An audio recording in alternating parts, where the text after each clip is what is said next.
Simoni Magambo Simoni.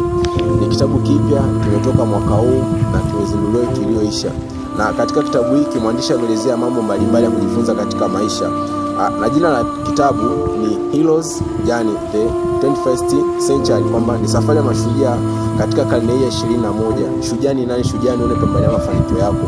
Kwa ufupi kitabu kinaelezea hivyo. Basi katika kitabu hiki ukurasa wa 11 mwandishi anaelezea thamani yako, au tunasema your value.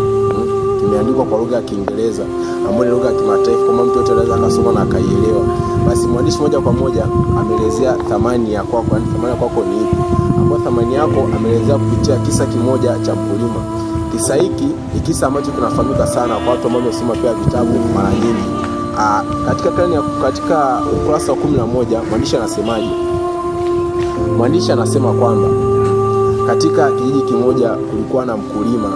Huyu mkulima alikuwa na familia yake, alikuwa na watoto wake, alikuwa na mke wake, lakini pia alikuwa na ardhi na alikuwa na nyumba anayokaa. Lakini siku moja alitembelewa na mkuu wa kijiji ambaye tunasema katika dini tuseme anaweza kuwa ni padri au kama mchungaji.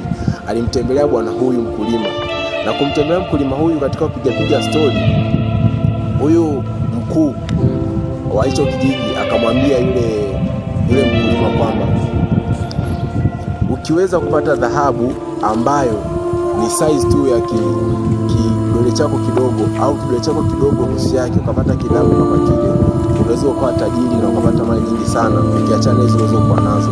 Basi moja kwa moja huyu mkulima baada ya kusikia ile story na kufuatilia kwa yule kiongozi, baada ya kumsimbia, moja kwa moja aliamua kumuuliza, je, hii inaweza kupata wapi?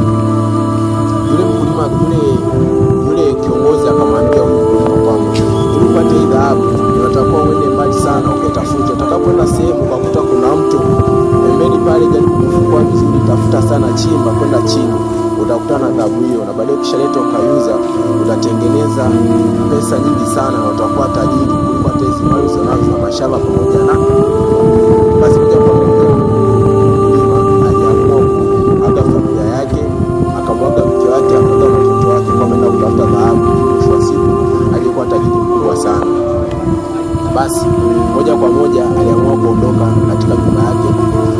Kwanza akauza nyumba, mke wake na watoto wake aliwaacha kwa majirani wengine. Akasema, naangalizie mke wangu na naangalizie na watoto wangu, nitarudi baada ya muda, mimi naenda kutafuta hii nyumba na hii ardhi, nauza shamba langu, nauza, nikirudi naanza maisha mapya na mali ambayo nilikuwa nimepata. Basi moja kwa moja aliondoka akaenda kutafuta hiyo dhahabu.